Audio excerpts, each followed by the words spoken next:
Olá, amigos do Kleber ao Quadrado. Vocês que já me assistem, que já viram alguns vídeos meus, sabem que eu falo um monte de qualquer coisa que aparecer na minha cabeça e normalmente sozinho, com um cenário que eu monto no fundo para divertir vocês. Mas eu tive pensando e eu quero fazer uma série diferente. Eu quero falar sobre alguns livros. Eu gosto muito de ler. Eu sempre achei fantástico alguém que eu nunca vi na minha vida escrever alguma coisa, sei lá onde, e eu ter acesso ao que essa pessoa pensou. Eu nunca vou conhecer essa pessoa. Eu acho maravilhoso pegar as ideias das pessoas sem nem conhecer elas. E aí eu tenho vontade que todo mundo consiga ter esse gosto por ler. Nessa série, a minha ideia é pegar textos, pedaços de livros e conversar com amigos meus sobre textos, sobre esses textos. A primeira conversa é com um grande amigo, um educador, pedagogo, uma pessoa que pensa na educação muito parecido com o que eu acho. O meu grande amigo Carlos vai falar comigo hoje sobre o livro do Érico Veríssimo, Incidente em Antares. E quem já leu, eu sei que sabe o que o livro é, mas quem não leu, eu acho que a conversa vai ser interessante. Talvez você tenha vontade de ler depois da conversa. Vamos lá. Esse é um livro grossinho. Então, ele vai te gastar, se você tiver interesse em ler, ele vai te gastar uns 2 dias de quarentena. A hora que você acordar, você vai estar no dia 53, provavelmente. E ele é bem interessante, vale a pena. Para quem gosta um pouco de ler, vale a pena. Fiz algumas anotações aqui. O Érico Veríssimo nasceu em 1905 e morreu em 1975. 70 anos. 70 anos de vida. Ele morreu no ano em que eu nasci. De obra, ele é um autor que escreveu muita coisa. Muita gente fala do Tempo e o Vento, que é talvez a obra mais bacana dele. Tem Olhai os Lírios do Campo, que é muito famosa também. Sim. Ele escreveu na revista O Globo algumas coisas para criança. Escreveu algumas coisas para criança. Eu não tenho certeza se foi na revista O Globo ou se ele escreveu separadamente alguns contos de criança, que eram Os Três Porquinhos Pobres, que é muito legal. É, Tem uma que é O Urso com a Música na Barriga, um negócio assim. Tem uns contos infantis que ele escreveu. Bom, esse é o autor. Tá? Eu acho que Certo. Olhai os Lírios do Campo e O Tempo e o Vento já falam alguma coisa Já sobre o cara. apresenta. O Já é cara capaz de apresentá-lo. tem uma história aí. Ele é do Rio Grande do Sul. O que traça um paralelo bem legal ele ser do Rio Grande do Sul, porque, por exemplo, Jorge Amado é lá do Nordeste. Sim. E aparentemente, em um certo momento, eles foram. Eles podem ser comparados como anarquistas, vamos dizer assim.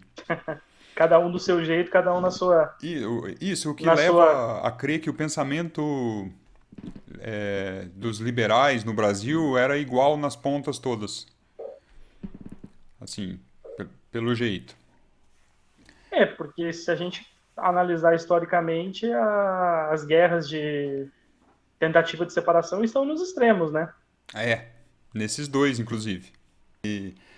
Essa época de lançamento desse livro foi a seguinte: 1971. Ele foi escrito em Certo. 70, mas foi lançado em 71.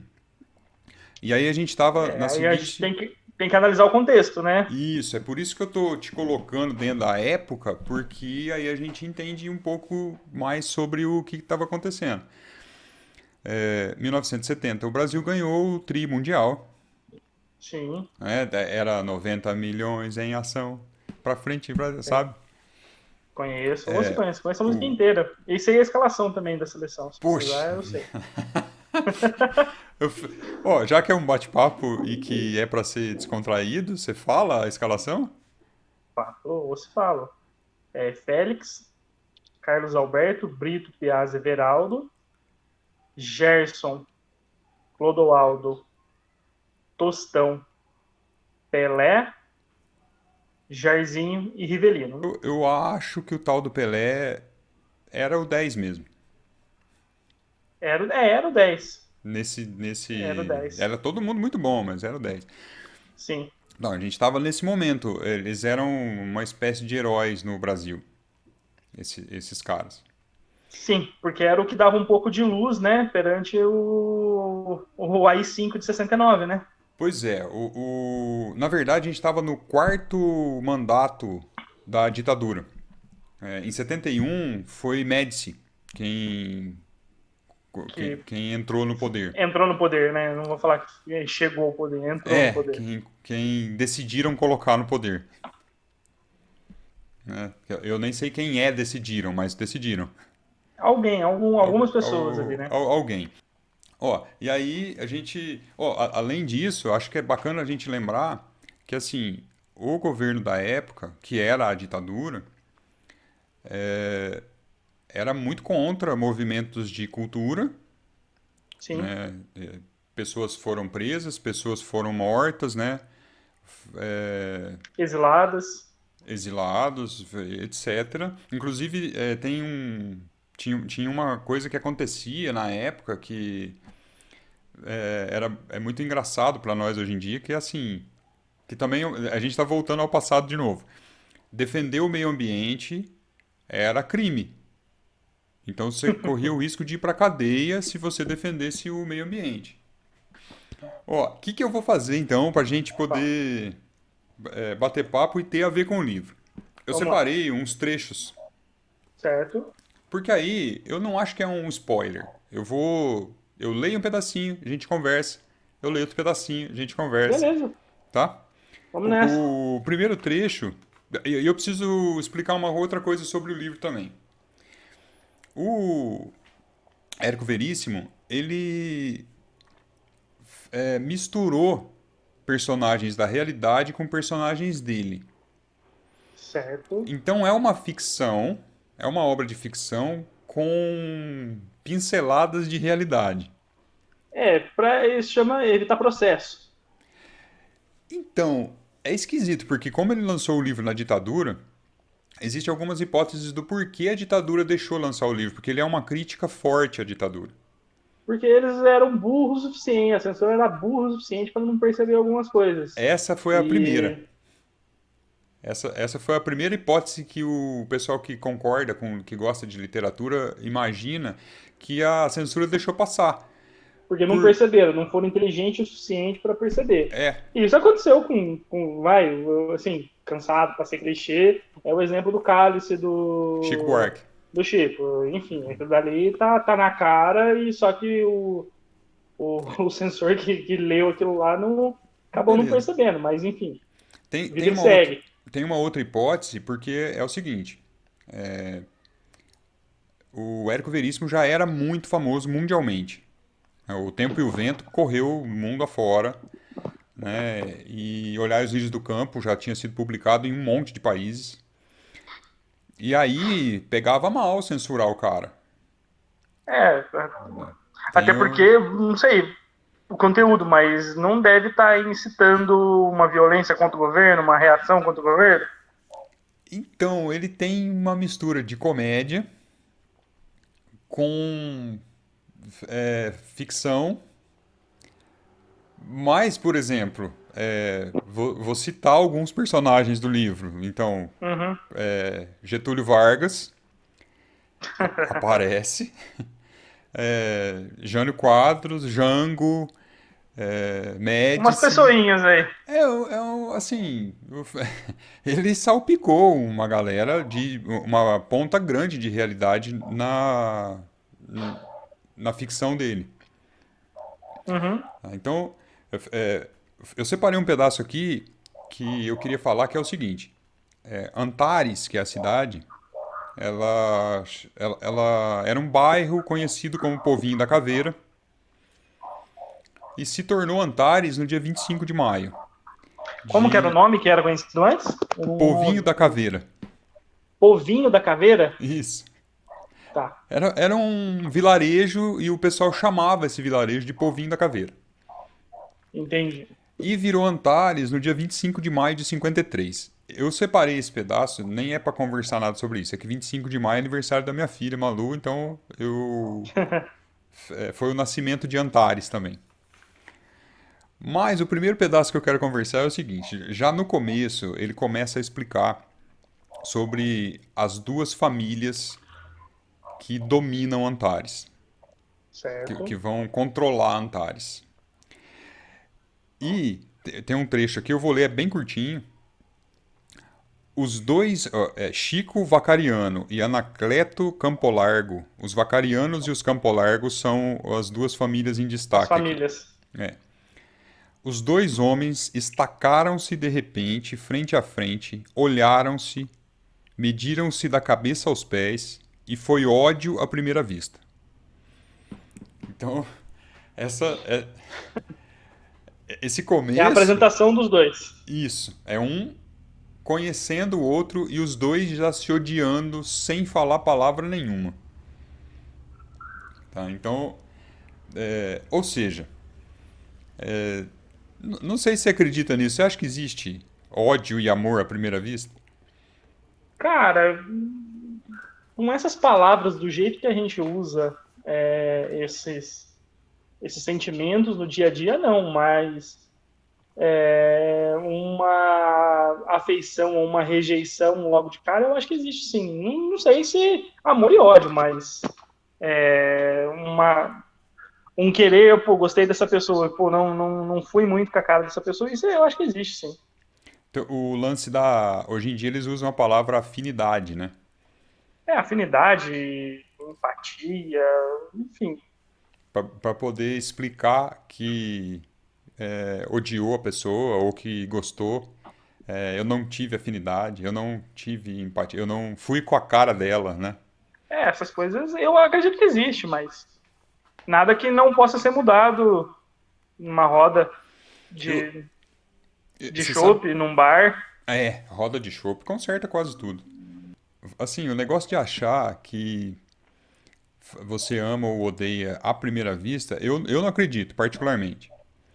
Mas que após a primeira frase ou segunda, você já começa a tirar conclusões sobre a pessoa e que aí a coisa vai mudando, aí eu acho que sim. Sim, com certeza. De três frases de conversa você já fala, ih, ou você já fala, opa, E assim, e o bom é que às vezes quando você fala, você mesmo já direciona e tenta conversar o mínimo possível com a pessoa, aquilo que for estritamente necessário pro seu convívio ou pro convívio dela, dependendo do ambiente onde vocês estão, porque você sabe que não rolou. agora eu vou ler um trechinho, você vai ver o Hum, que é esse negócio. Ó, tá, vai lá. homem de algumas letras, Anacleto Campo Largo organizou na vila o Partido Conservador. O que bastou para Chico Vacariano organizar o Partido Liberal. Às vezes ele nem sabe o que é liberal, mas ele só fala, eu vou contrário esse cara aí. É isso aí. Exatamente isso. E olha que situação. Aí você me fala se não tem tudo a ver com os dias de hoje ou não. Claro. Ó, nas missas de domingo e nos dias santos, os conservadores sentavam-se nos bancos da direita e os liberais nos da esquerda.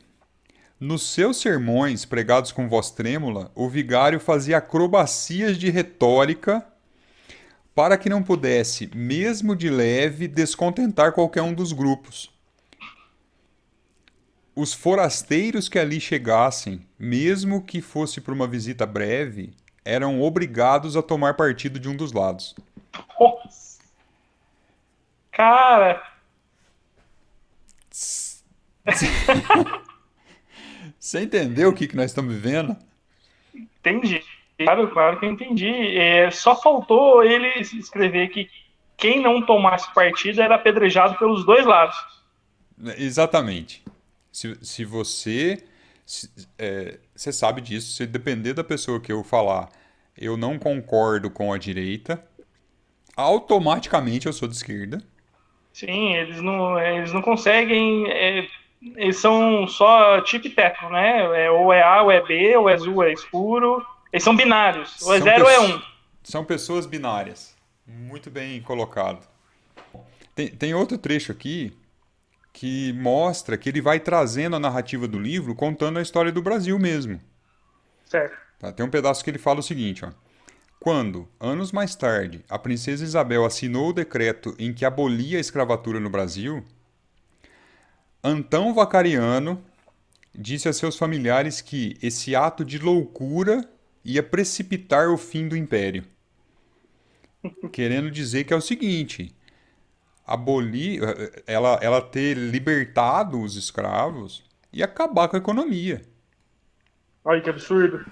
Você consegue enxergar alguma parecência com o lance de gente morrendo e a economia sendo Claro, discutida? dá para fazer essa ponte tranquilamente. É um absurdo você querer ficar em casa e a economia parar. Você vai acabar com o Brasil. Então, só que hoje, há 132 anos da assinatura desse decreto-lei, a gente olha para trás e vê com maus olhos as pessoas que falavam isso. Mas A na época história. era normal. Então, na época poderia, na época, concordo que algumas pessoas, os que não seriam libertos, estavam preocupados com isso, porque eles tinham investido muito dinheiro naquelas pessoas. Mas eu quero dizer que daqui 30, talvez menos, hoje as projeções de tempo são menores. Talvez daqui 10 anos a gente vai olhar para trás e vai falar que o atual presidente e o atual ministro da Economia estavam loucos em querer manter a economia funcionando na situação que nós estávamos. Ó, esse discurso do Vacariano, do incidente Antares, eu vou trocar ele e vou passar ele para um cidadão que é dono de uma empresa de hambúrgueres. Agora, eu vou trocar o discurso e vou passar para o livro. Uhum. Nós não podemos colocar em risco a economia do país por causa da vida de 5 ou 6 mil negros. Entende? Entendo. Isso é o que foi dito pelo Vacariano, lá pelo Antão Vacariano, lá na época da leitura da abolição da escravatura. 1888. É, Só é muito.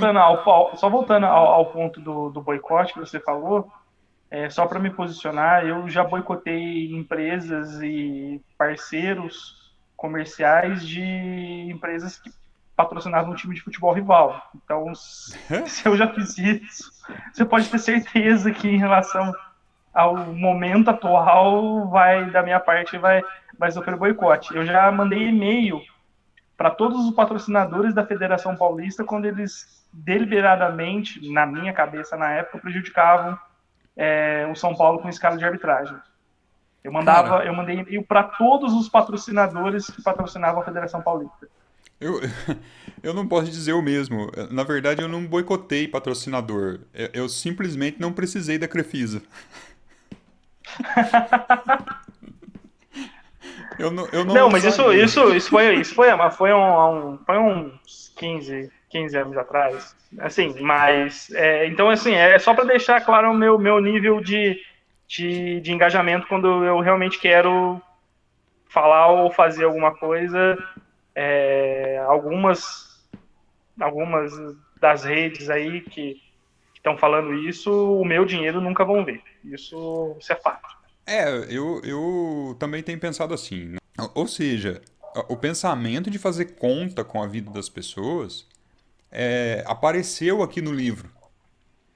Sim, em A pessoa, 71. é, a pessoa vai acabar com a economia do país, abolindo os escravos. Que era moeda, né? Escravo era moeda. Sim, era mercadoria. No- mas eram vidas igual hoje são vidas também. Sim. Né? Você vê que hoje a gente acha absurdo, é o que você falou, mas antes, né? Bom, pulando esse trecho aqui, eu pulei um pedação. Porque eu quero mostrar num pedaço aqui pra frente. Eu vou ter que contextualizar, porque senão vai virar uma leitura muito enorme. Certo. O Érico Veríssimo criou uma espécie de professor como personagem. E esse professor ele vai conversar com a Dona Quitéria. A Dona Quitéria é a matriarca de uma dessas famílias. Provavelmente você vai, no seu pensamento, encontrar ela como a matriarca da família de direita. Certo. Por causa do discurso, não vou precisar nem falar isso. Nessa entrevista, o professor pergunta se ela já leu alguns livros. E ele pergunta: Você já leu Jorge Amado? E ela responde, por alto: É um bandalho comunista.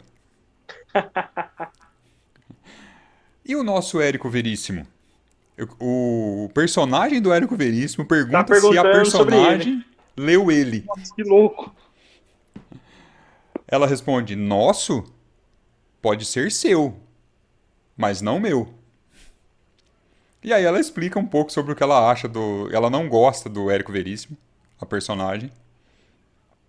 Tá? Ela fala que ele é um inocente útil dentro da escrita. Nossa. Né? Ela xinga ele. Eu acho muito legal porque o Érico Veríssimo ele usa o personagem para xingar ele mesmo. Sim. Fantástico. E aí eu separei esse pedaço pelo seguinte. Você já viu falar essa frase? Não sei o que é comunista? Nossa, mas demais. E eu fico pensando. E toda vez que você fala, o Karl Marx remexe no túmulo. Mas você tem a impressão que o comunismo, na forma como ele foi criado, vamos falar assim, já que você falou do Marx, Hum. você acha que ele existe ainda, Carlos? Não. Nenhum país consegue, hoje em dia, aplicar as ideias que foram escritas em 1848 e depois, com os outros volumes do Engels, 1870, 1890. É impossível. Isso aí. Mas é esquisito. Porque aí, o que acontece? No livro, ele pergunta pra Quitéria, pra Dona Quita, se ela leu Jorge Amado e ela fala que ele é comunista. Então, mas isso foi criado culturalmente desde o golpe de 64, né, que o Brasil estava à beira do comunismo, eles precisavam fazer aquilo para levar o Brasil do comunismo. O Brasil nunca passou perto de ser comunista, mas, nossa, não é, essa é uma daquelas conversas que eu tento não ter, Porque vai dando angústia, pra, né? porque você fala, nossa, é sério que você tá falando isso, cara? Em 2020, sabe? Mas Não mas não te dá. passa, não te passa a impressão de que o pessoal, quando o cara fala não sei o que precisa ser combatido porque é comunista, Uhum. não te passa a impressão de que a sociedade fica com medo disso, sem Sim. nem saber o que que é? Não, a pessoa mas não tem nem. A pessoa não leu nem a orelha do livro do Marx, mas não leu uma vírgula. Uma vez me perguntaram, uma pessoa me perguntou sobre o que eu achava do projeto Mais Médicos lá, dos médicos de Cuba. Certo. E aí essa pessoa veio já falando que não tem cabimento você dar dinheiro para uma pátria comunista e que não sei o que. Aí você já imagina o discurso da pessoa, né? E aí eu falei para a pessoa, falei assim, olha só, vamos falar em economia então, já que o comunismo te assusta tanto. Quem pagou para a pessoa estudar para ser médico? Foi aquele país ou foi você? Aí, não, foi o país, mas a pessoa tem que ficar lá e não sei o que mais. Eu falei, então, mas aí você quer o serviço da pessoa, o país gastou os recursos dele, você quer os serviços da pessoa aqui de graça. É isso? Porque aqui o Brasil, eu não lembro de ter pago para alguém ser médico para depois poder usar os trabalhos dessa pessoa. Então, aí a pessoa vai falar assim, não, mas então todo o dinheiro que ele receba que fique com ele. Então, mas e aí? Como é que o Aí, país continua investindo em outros então, médicos? aí é o ponto que eu sempre explico, mas você sabia que ele não pagou para estudar para ser médico? Então, Ele está servindo o país dele, ajudando o país dele, financiando o país dele a formar novos médicos, porque ele não pagar o gastou para estudo isso, do sobrinho dele que tá lá. que está estudando medicina sem precisar. Mas ele vive com US$ 100 por mês. Então, se você pegar um país localizado onde Cuba está, que há mais de 60 anos sofre embargo da maior potência econômica mundial, vamos falar que por ter passado 60 anos nessa condição, eles estão bem pra caramba, gente? É que a gente tem uma visão de que faltam coisas para eles. Porque a nossa visão é a visão capitalista, quer dizer, É, não colocando capitalismo nesse no a mesmo versão pacote, do né? mundo, é a versão do mundo consumista. Ó, eu vou pegar um outro pedacinho que aí toca num outro tema que tem Vamos lá, tudo a ver, que é o seguinte. O professor ainda está entrevistando a dona Kita certo? lá e ela fala a seguinte frase: de uma frente ativa de luta, de um corpo militante para enfrentar não só os pelegos do Jango e do Brizola, como também todos os tipos de esquerdismo viessem de onde viessem. E que a nossa guerra ela não é só política, ela é uma guerra religiosa e moral. Puta, Precisamos combater a dissolução dos bons costumes. cara, ele escreveu isso em 2018, não é possível. É, eu acho que aqui tá assim. é, os bons costumes acima de tudo. E o Brasil Sim, acima de todos. minha bandeira nunca será vermelha. É, alguma coisa desse Caraca. tipo. Assim, uma das coisas mais irracionais que a humanidade já criou foi a ideia de que só porque a pessoa nasceu em um lugar, ou em um gênero, ou em alguma coisa, ela é ruim, ou é esquisita, ou não posso conversar, é, é É, muito aí, louco. aí a gente retorna tribos, castas, É, enfim, é tudo coisa que a gente porque o inventou. desconhecido me causa temor. É, bem isso. Sempre A- foi assim, então mantém assim.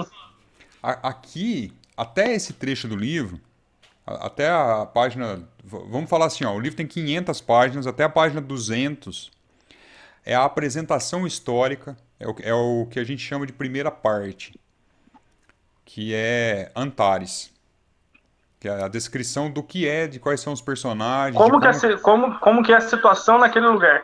Isso, de como a guerra acontece, né, entre as duas famílias.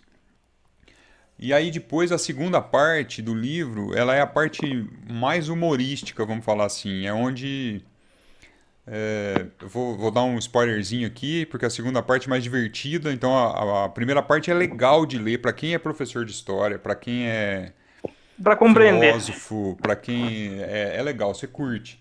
Para quem sabe um pouquinho da história, igual eu vi que a gente sabe lá no jantar na casa do Danilo, cara, é interessante. A segunda parte é muito legal. Assim, que a segunda parte, qual que é a ideia? Os trabalhadores se revoltaram, entraram em greve, resolveram não trabalhar mais. A gente já viu Coisa de muito isso. comunista. Um bando de comunistas resolveu parar a economia do país. Vagabundo. Isso. Só que alguns desses trabalhadores, que a gente normalmente não dá muita atenção, são os coveiros. E eles pararam de trabalhar também. E não só pararam, como logo que iniciou a greve, 7 pessoas morreram. E eles impediram as pessoas de querer enterrar essas 7 pessoas. Deixaram tudo na porta do cemitério, os caixões. E aí essas pessoas levantaram, percebendo que não tinham tido a dignidade de se enterrar, viraram zumbis e saíram. E agora não tem mais nada a perder, porque já morreram mesmo, e começaram a contar todos os podres da cidade. Então é a parte Esse é o de... incidente, então. Isso, a segunda parte chama-se O Incidente. O incidente é as pessoas não poderem ser enterradas. É, é isso. Na época que eu li, eu fui meio que obrigado pela escola. E eu acho que eu não estava numa época da vida para ler, para pegar uma literatura com esse nível. Agora que eu li de novo, eu achei muito melhor. Assim, não... Então a segunda parte é mais divertida. A primeira parte ela vem numa crítica grande. Mas na verdade, essa última frase que eu marquei aqui, eu marquei porque eu fico pensando às vezes, será que a política e a religião sempre se fundiram e sempre perturbaram a vida das pessoas do jeito que elas fazem até hoje? Sim. Não te parece muito recorrente essa... Benditos sejam os franceses que romperam com isso. Então... Mas, então, aparentemente estão vivendo isolados de muitas partes do mundo, né? Mas por mais que nós sempre brigamos por separação de igreja e Estado, faz pouco tempo na nossa história que a gente conseguiu isso, e é só no papel, né? A gente sabe que a igreja influencia o Estado em todas as esferas, de todas as maneiras, da forma que ela quer, na intensidade que ela quer, na hora que ela quer. Você não tem a impressão que Estado laico É é utopia. muito utópico? Sim, Estado laico é completamente utópico, por mais que vários países tenham isso na Constituição, o preâmbulo da nossa Constituição já cita Deus. Então, assim, é complicado, é difícil. Não, e o jargão do país ser Deus acima de tudo, mas e qual Deus que é esse? E se o meu Deus não for igual ao teu? Então, né, é complicado. Mas É, você vê que eu achava, sabe o que eu achava? Eu achava que esse era um problema que começou a se acentuar porque as igrejas evangélicas começaram a tomar o poder político. sim, Mas relendo o livro, não é. É um problema muito não antigo. é. Sim, é um problema maior. Esse poder da igreja, que há 500 anos estava concentrado numa única igreja, numa única santidade, ele foi se dissolvendo, né? Desde Martinho para cá, desde a Reforma para cá,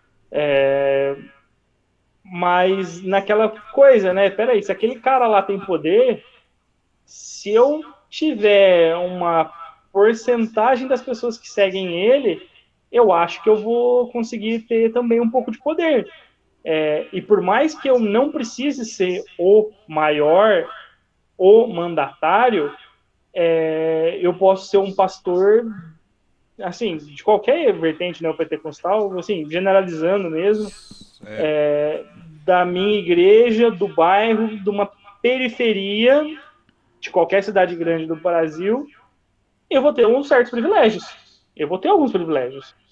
Eu estou longe de ser o Edir Macedo, o Valdomiro, o R.R. Soares, que tem os milhões, tem as mansões deles. Mas alguma pouquinha coisa no meu pequeno mundo, eu consigo tendo essa única posição de pastor. eu consigo melhorar o meu mundo, o dos outros eu não sei. Sim, a minha família vai viver melhor. É, por mais que, assim, seja detalhes pequenos, vai. colocando na realidade do brasileirinho, do interior, do canto de qualquer cidade. É um frango assado que eu ganho no domingo, sabe? É, Eu não preciso me preocupar com o almoço de domingo, porque o tião da mercearia, ele vai me dar um frango assado. certo. E Ele é algumas outras meu. coisas. A Ele, minha esposa, ela não paga para usar a manicure, porque a manicure ela vai na minha igreja também, sabe? Então são pequenas coisinhas que, como eu falei, eu não são. preciso ser o top, eu não preciso estar na frente da Santa Sé, tomando conta de tudo que eles, mas eu não preciso ser o grande, eu não preciso ser o médio, eu não preciso ser o pequeno, eu posso ser o minúsculo. Mas alguma coisinha, um pouquinho de poder, um pouquinho de influência, eu vou ter. As pessoas vão me ouvir para tomar uma determinada opinião. Quando tiver algum assunto polêmico na comunidade, a minha voz vai ter peso diferente do que o peso das outras. Eu vou ter o poder de influenciar mais pessoas. Então, essa questão da igreja, por mais que não precise estar associada, atrelada ao Estado, ela vai executando e vai acontecendo nessas pequenas esferas que na hora que você joga uma lupa para ver isso de cima, acontece em todo lugar, de todas as maneiras, e não precisa Geral. ser só neopentecostal, qualquer religião. E por que existem tantas vertentes neopentecostais? Porque cada um quer a sua fatinha de poder. Cada um Cada um quer. quer o seu pedacinho. Então, aí isso vai se multiplicando. E sociedade nenhuma, assim, podendo dizer na nossa realidade, né? Em nível, sociedade nenhuma que se considera cristã consegue ter um Estado 100% laico, 100% isento de tomar uma decisão perante com preocupação o que vai pensar as pessoas que são de tal religião, de tal vertente, porque isso é a base para eles. Ou seja, o ideal seria que nenhum líder religioso tivesse participação no poder político. Sim, as pessoas aí elas confundem, né? Depois elas vão falar, vocês estão falando de Estado laico, eu quero ter meu. Eu falei, filho, Estado laico é o Estado que não defende e não distingue nenhum Deus em relação ao outro, tá? O Estado que não tem nenhum Deus é Estado ateu.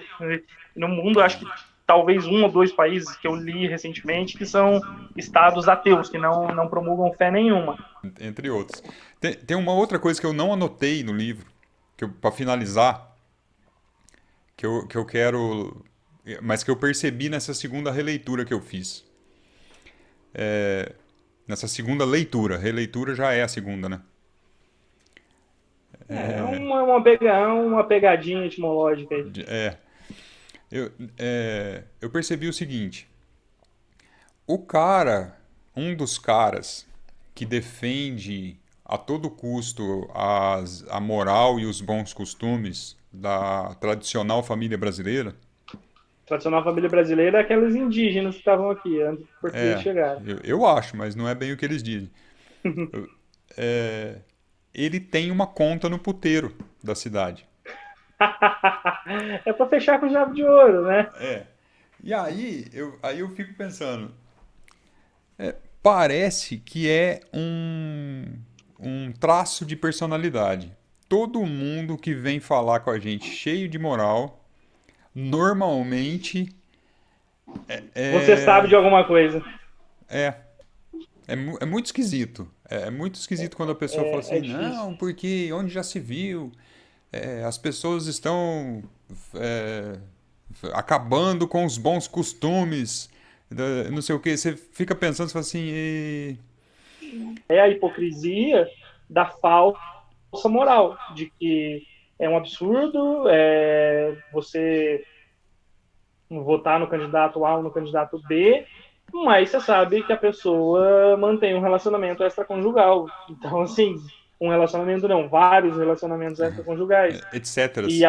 E a pessoa te aponta o dedo na cara e te fala, é um absurdo você estar votando nele por causa disso, porque você vai contra os costumes e os bons.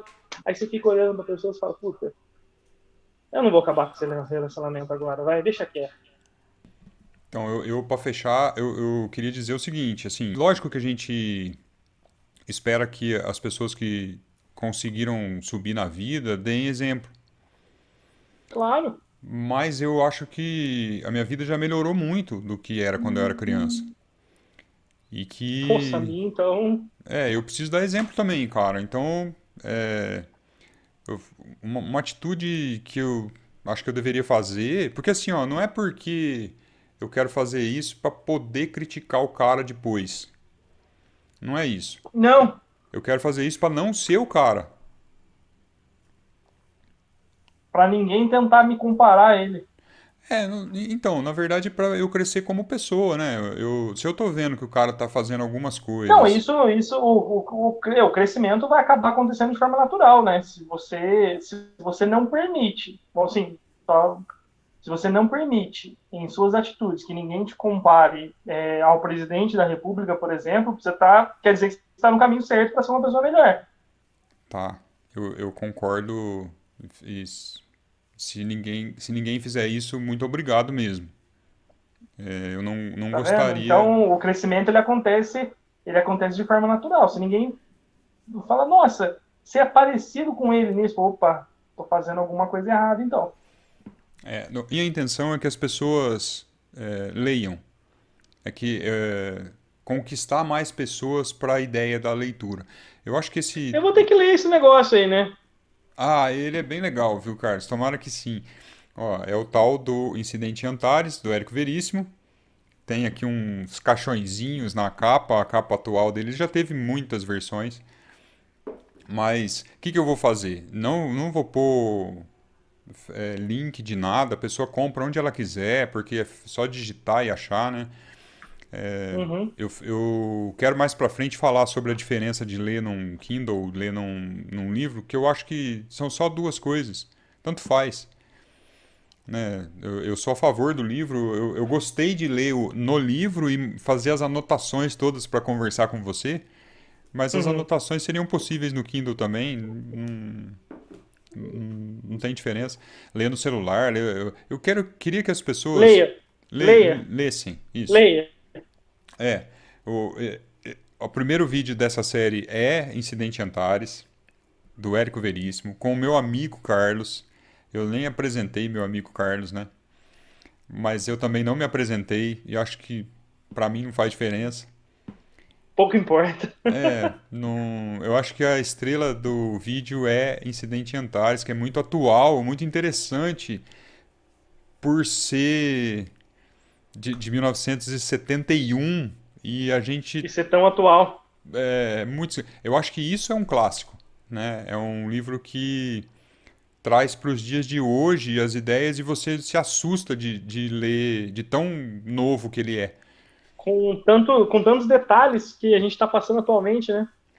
E eu não dei spoiler nenhum sobre a parte engraçada, então eu acho que particularmente a segunda parte, que é o incidente, eu gosto muito mais do que a primeira etapa.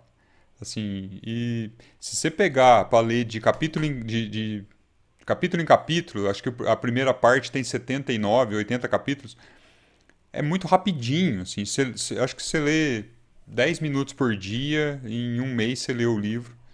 Então, eu fiz o vídeo para indicar, quero que pessoas se interessem por ele. Lerei. Meu amigo, muito obrigado. Eu matei um pouquinho só da saudade. Obrigado você pelo convite.